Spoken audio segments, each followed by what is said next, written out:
Sir.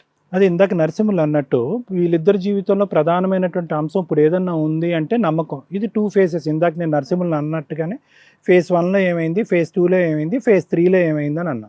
ఇప్పుడు phase 3లో అంటే third పార్ట్లో ఉన్నాం. ఇప్పుడు థర్డ్ పార్ట్లో వచ్చినటువంటి అంశం ఏంటంటే కేసు అంతా కూడా రివర్స్ అయింది. మొదటిది ఏదైతే ఇందాక లాయర్ మేడం అన్నారో, ఏమన్నా నీ మీద అనుమానం పడుతున్నాడు, నువ్వేమన్నా బయటకు వెళ్తున్నావు అని చెప్పి వాళ్ళు వీళ్ళు ఎవరన్నా ఏదన్నా నానా విధాలుగా మాట్లాడుకున్నా కూడా ఇక్కడ సర్వసహజంగా ఇక్కడ చూసేటటువంటి చాలా కేసుల్లో భర్త భార్య మీద అనుమానం పడేటటువంటి సీన్ ఇక్కడ లేదు.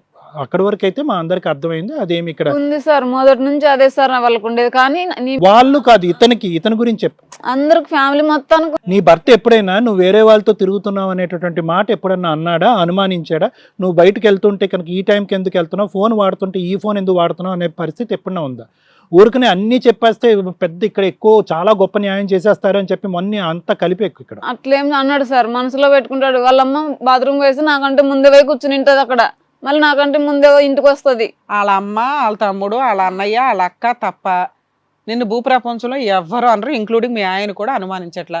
ఇది మమ్మల్ని నమ్ము, ఇంతే, ఇంకా ఎలిగేషన్లు పెట్టకు. ఒకటి అమ్మ పద్మావతి, ఒకటి ఏది ప్రధానమైనటువంటి అంశం, ఏది 2, ఏది 3 అంశం కింద మనం మాట్లాడుకుంటే ఈ సమస్య ఒక కొలిక్కి వస్తుంది. లేదంటే 10 పోలీస్ స్టేషన్లు, 10 ఇది కథ కాదు జీవితాలు ప్రోగ్రాములు తిరిగినా కూడా ఎవరు ఈ సమస్యకి పరిష్కారం చెప్పలేరు. ఎందుకంటే పెద్ద పెద్ద గొడవలు లేవు, చిన్న చిన్న గొడవలు ఉన్నాయి. చిన్నవే అని మొదట నువ్వు ఏదో అంటున్నావో, వాస్తవానికి ఇప్పుడున్న పరిస్థితిలో ఉండేటటువంటి గొడవలు చిన్న గొడవలే. ఎందుకు ఇప్పుడు ఉండేటటువంటి చిన్న గొడవల కాడకు మీ ప్రాబ్లం వస్తుందంటే, పెద్ద గొడవల దగ్గర మీ ఆయన గొంతెత్తి మాట్లాడలేదు, చేయికి పని కల్పించకపోవటం వల్ల వాళ్ళందరికీ ఏమైందంటే ఇతని సైడ్ ఉండే కుటుంబ సభ్యులకి ఇతని దద్దమ్మరా, ఇతను ఏమీ చేయడు, ఈ అమ్మాయితో ఎలాగన్నా మనం ఫుట్బాల్ ఆడుకోవచ్చు అనేటటువంటి విధంగా ఇతనికి ఇంపార్టెన్స్ ఆ ఇంట్లో పెరిగింది, నీకు ఆ ఇంట్లో ఇంపార్టెన్స్ తగ్గింది. సో విను ఒక్క నిమిషం. ఇప్పుడున్న సమస్య కాస్త ఏమైంది అంటే, ఆ మొత్తం సైన్యంలో నువ్వు ఒక్కదానివి ఏకాకయ్యావు, నువ్వు దూరం అయ్యావు. ఎందుకు? వాళ్ళ అమ్మ ఏమన్నా మాట్లాడినా నరసింహ నువ్వు కూడా వినాలి, నువ్వేమీ మాట్లాడవు. మీ తమ్ముడు ఎంత అసభ్యకరంగా మాట్లాడి పోలీస్ స్టేషన్ల వరకు వెళ్ళి కోర్టులో కేసులైనా అప్పుడు కూడా నీ పనితనం అనేటటువంటిది ఏదైతే ఉందో, నేను మందలిస్తున్నానండి, తిడుతున్నానండి, ఒక 2 తగిలించానండి అంటే కనుక నువ్వు తగిలించటం, మందలించటం అనేటటువంటి పరిస్థితి అవతల వ్యక్తికి బుద్ధి వచ్చే అంత స్థాయికి లేదు, ఈ అమ్మాయికి ధైర్యం వచ్చేటటువంటి సెక్యూరిటీ భద్రత వచ్చేంత స్థాయికి లేదు. ఏదో ఆ టిక్ బాక్స్లో ఒక మంత్రం అవ్వాలి అనేటటువంటి విధంగానే నువ్వు చేయటమే తప్ప, ఆ అమ్మాయికి ఇప్పటి వరకు మొత్తం 2008 నుంచో 2009 నుంచో 3 పిల్లలు కన్నా తర్వాత కూడా ఇప్పటికీ కూడా ప్రధానమైనటువంటి అంశం ఏదంటే కనుక ఆ అమ్మాయికి ఆ కుటుంబంలో భద్రత లేదు, ఆత్మగౌరవం అనేటటువంటిది లేదు. ఇవి నువ్వు కలిగించలేకపోయో, నువ్వు కలిగించలేకున్నప్పుడు మిగతా వాళ్ళు నీ చుట్టుపక్కల ఉండేటటువంటి నీ కుటుంబ సభ్యులు ఆ అమ్మాయికి ఎందుకు ఇస్తారు? వాళ్ళకి ఎప్పటి నుంచో కసి కోపం పెరిగింది. ప్రధానమైనటువంటి నిందితురాలు ఎవరైనా ఇక్కడ ఉన్నారు అంటే కనుక ఎవరైనా ఇక్కడ కూర్చోపెట్టి ఆవిడకి చాలా దీర్ఘకాలికమైనటువంటి కౌన్సిలింగో లేదంటే శిక్ష పడాలంటే అది ప్రధానంగా మీ తల్లి. ఎందుకంటే మీ తమ్ముడు వచ్చి ఆ అమ్మాయి మీద చెయ్యి వేసినప్పుడు, ఆవిడ మీద ఎవరన్నా చెయ్యి వేస్తే కనుక ఆవిడ ఎలాగైతే ఊరుకోదో, కోడల మీద చెయ్యి వేసినప్పుడు వాడి చెయ్యి వెనకతలు తిప్పేసి చెయ్యి ఎరగొట్టేయాలి. అలాంటిది అలా చేయకుండా ఈవిడ చేతే ప్రామిస్ చేసుకుని అమ్మాయి ఇది ఎక్కడితో ముగించేద్దాం అనేటటువంటిది ఒక 16, 17, 18 సంవత్సరాల ఆడపిల్లల్లో ఒక భయంకరమైనటువంటి సిచ్యువేషన్ చూసినటువంటి ప్రధానమైనటువంటి వ్యక్తి ఎవరన్నా ఉన్నారంటే అది మీ తల్లి. రెండో నిందితుడు ఎవరన్నా ఉన్నారు అంటే కనుక అది మీ తమ్ముడు.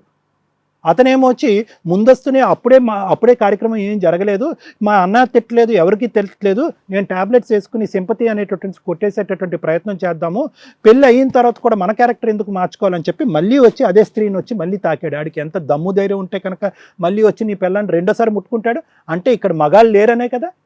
ఇక్కడ మగాడు ఎదురుదాడి చేసేవాడు, 2 చెంపలు పగలగొట్టేటటువంటి ఒక మొగుడు లేడనేటటువంటి ఉద్దేశంతోనే కదా అటు రెండోసారి వచ్చి ఆ అమ్మాయిని తాకాడు. అందులో పెళ్ళి అయిన తర్వాత అక్కడ ఒక పిల్లాన్ని పట్టుకుని ఇక్కడ మళ్ళీ ఇంకో స్త్రీని తాగుతాడు, సొంత తల్లి లాంటి వదిన్ని. ఇదంతా ఏంటిది? వాళ్ళ అమ్మాయి చెప్పిందండి సార్, ఆ అబ్బాయికి కూడా నా ఎదురుగా చెప్తుంది సార్. నిన్ను చెడ్డోడు అని ఎవరు అనట్లేదు నరసింహులు. నువ్వు తాగుతావు, తిరుగుతావు, ఆడలతో సంబంధాలు పెట్టుకుంటావు. ఏదైతే ఆ అమ్మాయి ఇప్పుడు ఫేజ్ 3లో ఇప్పుడు ఈ మధ్య కాలంలో జరిగినటువంటి గొడవల్లో ఏదైతే ఆ అమ్మాయి నిన్ను తిరిగి 3 అమ్మాయిలతోనో లేదంటే నీ మరదలతోనో ఒక అక్రమ సంబంధం కలుపుతుందో అది ఎవరు నమ్మరు.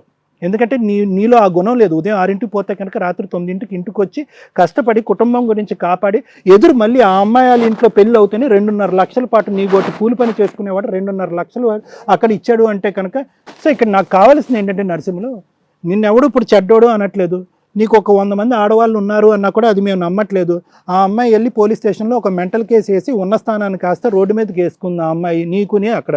ఎందుకు అమ్మాయి వేసావంటే నాకు అనిపిస్తుంది ఈవిడికేదో అతీతమైనటువంటి శక్తులు, ఈవిడికేదో 3D సినిమా కనిపిస్తున్నట్టు నువ్వుని ఆవిడ ఎక్కడో ఒక రూమ్లో ఉన్నట్టుగా కనిపించింది, ఆవిడ వెళ్ళి కేసు వేసేసింది. అది కూడా ఎందుకు వేసింది అంటే కనుక డెస్పరేషన్ అంటారు దాన్ని.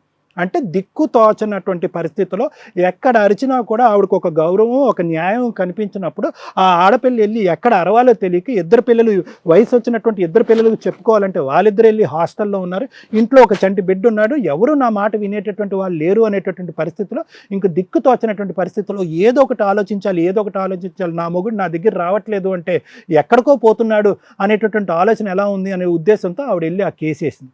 అది కూడా మేము ఎవరు నమ్మట్లే. కానీ ఇక్కడ వచ్చినటువంటి ప్రాబ్లం ఏంటంటే ఇప్పుడు ఇది ఎలాగా అంటే నా దగ్గరకు వచ్చేటటువంటి చాలా కేసెస్ ఇలాగే వెళ్తూ ఉంటాయి నరసింహలో. ఫస్ట్లో ఏంటంటే భర్త తన యొక్క శక్తి సామర్థ్యం ఏంటి అనేటటువంటిది తను నిరూపించుకోకపోవటం వల్ల, కీలకమైనటువంటి సందర్భాలు సమయాల్లో భార్యని కాపాడకపోవటం వల్ల భార్యకి భర్త మీద నమ్మకం పోతుంది. దాంతో ఏంటంటే అతను ప్రతి మాటని ఆవిడ ఎదిరిస్తూ ఉంటుంది, అడుగుతూ ఉంటుంది, ప్రశ్నిస్తూ ఉంటుంది. ఇలా అడిగి ప్రశ్నించేటటువంటి భార్య భర్తకు నచ్చడు. అటువైపు నుంచి వాళ్ళేమొచ్చి నీకు పొల్యూట్ చేస్తూ ఉంటారు నీ బ్రెయిన్, నీ భార్య ఎలారా ఉండట్లేదురా అని చెప్పి అంటే ఒక కొత్త సిద్ధాంతాన్ని ఇక్కడ తీసుకొచ్చేటటువంటి ప్రయత్నం చేస్తారు. ముందేం చేశారు అంటే కనుక నీ మీద చెయ్యి పడినా, నా కొడుకు నీ మీద చెయ్యేసినా కూడా అంటే ఆవిడ మరిది నీ అమ్మాయి మీద చెయ్యేసినా కూడా నువ్వు మాట్లాడటానికి లేదు అని చెప్పి అప్పుడు ఆవిడ నోరు కట్టేశారు, నీకు చేత కాలేదు. ఇప్పుడు రెండో ఫేజ్లో ఏం చేస్తున్నారు, ఎలాగే నోరు మూసుకుని ఉంటుంది, చచ్చిన పావుని ఇంకో 2 దెబ్బలేసి ఇంకొద్దు చంపుదాం అనేటటువంటి ఉద్దేశంతో ఏంటి నీ ఆవిడని ఎక్కడ పోతుందో తెలుసా, నువ్వు పొలం పనికి పోయినప్పుడు 2 గంటల పాటు బయటకు వెళ్తుందని చెప్పి ఇంకొక విధమైనటువంటి సిచ్యువేషన్ క్రియేట్ చేసి నీ బ్రెయిన్ని పొల్యూట్ చేస్తున్నారు. నీ బ్రెయిన్ని వాళ్ళు పొల్యూట్ చేస్తున్నారా లేదంటే నీ బ్రెయిన్ని నువ్వు వాళ్ళ చేత పొల్యూట్ చేసుకునేటటువంటి పరిస్థితి తీసుకొస్తున్నావు అనేది నువ్వు ఆలోచించుకోవాలి. ఈరోజు నువ్వు జీవితంలో ఒక చోట గెలుస్తున్నావేమో అని నువ్వు అనుకుంటున్నావు, కానీ చాలా చోట్ల ఓడిపోతున్నావు. ఈరోజు ఎందుకు ఓడిపోతున్నావు అంటే కనుక ఎక్కడా కూడా నువ్వు చెప్పినటువంటి మొత్తం సీక్వెన్స్లో మేడం ఎక్కడ కూడా సార్ నా భార్యకి అన్యాయం జరిగింది అది ఎక్కడా ఆ ఫీల్ లేదు. ఏది మొదటి నుంచి ఇప్పటి వరకు నీ భార్య నీ మీద అనుమానం పడుతుంది, లేనిపోని కేసులు పెట్టింది, అనవసరంగా రోడ్డుకి ఈడ్చింది, పరువు తీసింది అనే మాటే అన్నావు. కానీ 2008 నుంచి 2013-14 వరకు నీ భార్య నీ సొంత ఇంట్లోనే ఉంటూ ఎంత నరకం అనిపించింది అనేటటువంటి అంశం మీద నీ దగ్గర నుంచి ఒక్కసారి కూడా జాలిపడేటటువంటి మనసు కనిపించలేదు. నువ్వు ఇక్కడే బాధపడట్లేదు, ఇక్కడే ఆలోచించట్లేదు అంటే ఆవిడకి ఏం సానుభూతి చూపెట్టుంటావు, ఆవిడ వైపు ఏం కౌన్సిలింగ్ చేసి ఉంటావు, నేనున్నాను నీకు ఇప్పుడు రమ్మని ఎవడొస్తే కనుక అక్కడ కాలుకి చెయ్యి తీస్తాను అనేటటువంటి ఒక్కసారన్నా ఒక మాట అన్నావు నువ్వు. ఈరోజు అందు గురించి ఆవిడ ఇలా కూర్చుంది ఇక్కడ ఈ పరిస్థితిలో. ఆవిడ అలా బక్కగా ఎందుకుంది అంటే కనుక శారీరకపరమైనటువంటి ఆరోగ్య మానసికంగా ఆవిడ డిప్రెషన్లో ఉంది. ఆవిడ ఏం ఆలోచిస్తుందో ఆవిడ తెలియట్లేదు, ఏం తింటుందో ఆవిడ తెలియట్లేదు, ఏం తాగుతుందో ఆవిడకి తెలియట్లేదు. ఏం చేశాను ఇక్కడ ఏ మెడిసిన్ అక్కర్లేదు, ఏ కౌన్సిలింగ్ అక్కర్లేదు. నువ్వు పక్కన కూర్చుని ఆవిడ చేయి పట్టుకుని నేను నీకు భరోసా ఉంటానని చెప్పి ఎవరిని ఎక్కడ నిలబెట్టాలో మీ ఇంట్లో ఉండేటటువంటి మిగతా అందరు కుటుంబ సభ్యులు మీ గడప దగ్గరే ఆపి నాకు మర్యాద ఇవ్వటం కాదు, ముందు నా భార్యకి మర్యాద ఇచ్చినప్పుడే మీరు ఇంట్లో అడుగు పెట్టండి అని ఒక్క మాట అని చెప్పు, ఆ అమ్మాయికి మెడిసిన్ అయిపోద్ది, ఇంకేం ట్రీట్మెంట్ అక్కర్లేదు. ఎక్కడ ఒక్కసారి వచ్చిందా ఇన్ని సంవత్సరాల్లో నీకు ఆ మాట నీ నోటి వెంట? ఒక్కసారి వచ్చిందా నీ వెంట నేను ఉంటాను తోడుంటానని చెప్పి? అది కాస్త ఆ అమ్మాయికి ఇప్పుడు డిప్రెషన్లోకి వెళ్ళిపోయి ఆవిడ మానసిక పరిస్థితి బాగాలేదు. ఈరోజు పోలీస్ స్టేషన్లో కేసు పెట్టినప్పుడైనా ఇంకో దానికైనా ఆవిడ మానసిక పరిస్థితి బాగాలేదు, ఏం చేయాలో అర్థం కావట్లేదు. కాబట్టి ఇక్కడి వరకు వచ్చి కూర్చుంది. ఇప్పటికైనా నువ్వు ఒక మగాడివి, ఒక భర్తవి, ఒక మొగుడివి, ఒక కాపాడేటటువంటి ఒక పురుషుడిలాగా నిరూపించుకో. ఇప్పటికైనా ఎవరు అక్కర్లేదు, ఏ కౌన్సిలింగ్ అక్కర్లేదు, ఏ పోలీస్ స్టేషన్లో అక్కర్లేదు, ఏ కోర్టులో అక్కర్లేదు. మీ ఇంట్లో ఉన్నవాడే సొంత తమ్ముడు ఆ అమ్మాయి మీద చెయ్యేస్తాడా? వాడికి ఎంత దమ్ము ధైర్యం? నువ్వు వెళ్ళి వేస్తావా ఆవిడ మీద చెయ్యి? తప్పుగా నేను ఇలా మాట్లాడుతున్నానని ఏం అనుకోవద్దు. నువ్వు వేస్తావా? ఊరుకుంటాడు వాడు? వాళ్ళు ఆవిడ మీద చెయ్యేస్తే ఊరుకుంటాడు వాడు?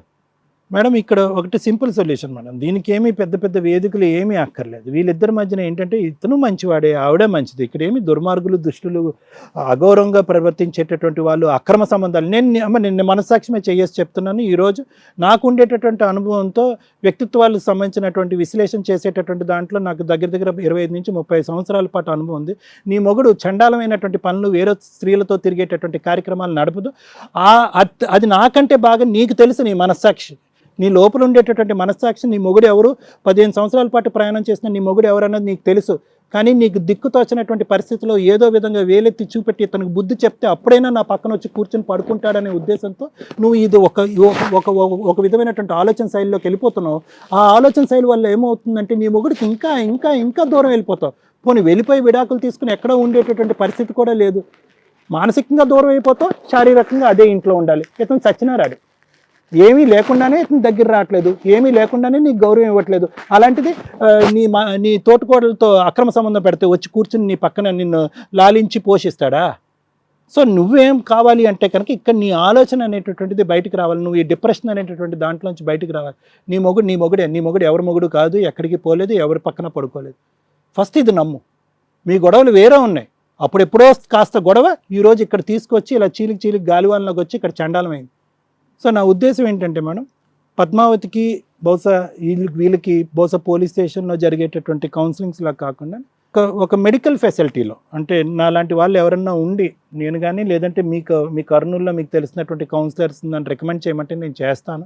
మీరిద్దరు వెళ్ళి 1 నుంచి 4-5 సార్లు కూర్చుని కొన్ని కౌన్సిలింగ్ సెషన్స్ లాంటి, మ్యారేజ్ కౌన్సిలింగ్ సెషన్స్ లాంటివి తీసుకోండి. ఇప్పుడు మీ ఇద్దరి మధ్యన ఉధృతంగా ఉండేటటువంటి సమస్యలు ఏమీ లేవు. క్యారెక్టర్లు కానీ, ఇంకొకటి తాగుళ్ళు కానీ, తిరుగుళ్ళు కానీ, వ్యభిచారాలు కానీ, వ్యసనాలు కానీ ఏమీ లేవు ఇక్కడ. మీ ఇద్దరి జీవితంలో వేరే వాళ్ళు దూరకుండా మీరిద్దరూ చూసుకోవాలి. అతను నీకు ఒక ఇంపార్టెంట్ స్థానం ఇవ్వాలి. నువ్వు నా భర్త తప్ప నాకు జీవితంలో ఎవరూ లేరనే విలువైనటువంటి స్థానం అతనికి ఇస్తే, గత స్మృతులు లేకుండా ఇంకా ఎక్కువ గోతులు తవ్వుకోకుండా ముందుకు ప్రయాణం చేస్తే ఏ ప్రాబ్లం లేదు. సో మీ ఇద్దరికి ప్రధానంగా కావాల్సింది అంటూ కౌన్సిలింగ్. నీ పాత జ్ఞాపకాలు, బాధలు ఏమన్నా ఉంటే కనుక దానికి సంబంధించినటువంటి డిప్రెషన్, అంటే అదేదో పిచ్చి అనట్లేదు, మనోవేదన, ఆత్మన్యూన్యత, అటువంటి ఆలోచన శైలి రాకుండా నీకు ఏదైనా ట్రీట్మెంట్ ఇస్తే కనుక మీరిద్దరు అన్యోన్యంగా హ్యాపీగా జీవితాంతం ముందుకు వెళ్ళగలరు అనేది నా నమ్మకం.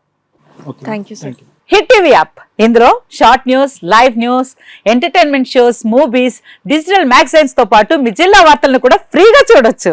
ఇంకెందుకు ఆలస్యం, వెంటనే హిట్ టీవీ యాప్ ని డౌన్లోడ్ చేసుకుని ఫ్రీగా ఎంటర్టైన్మెంట్ పొందండి. Hit TV app. Hit TV app. Please download hit TV app. Hit TV app ని ఫ్రీగా డౌన్లోడ్ చేసుకొని ఎంజాయ్ చేయండి. మీకు నచ్చిన ఎంటర్టైన్మెంట్ కోసం హిట్ టీవీ యాప్ ని ఫ్రీగా డౌన్లోడ్ చేసుకుని ఎంజాయ్ చేయండి. హిట్ టీవీ యాప్ ని డౌన్లోడ్ చేసుకుని ఆస్వాదించండి, ఆశీర్వదించండి. ఇంతమంది సెలబ్రిటీలు హిట్ టీవీ యాప్ ని డౌన్లోడ్ చేసుకోండి అని చెప్తున్నారంటే ఎంత మంచి యాప్ ఆలోచించండి.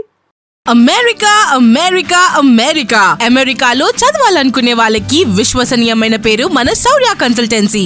UK లో 1 year masters, UK లో 1 year masters, 2 years work permit up to 5 years visa. Contact Saurya Consultancy. Contact 89851 89851.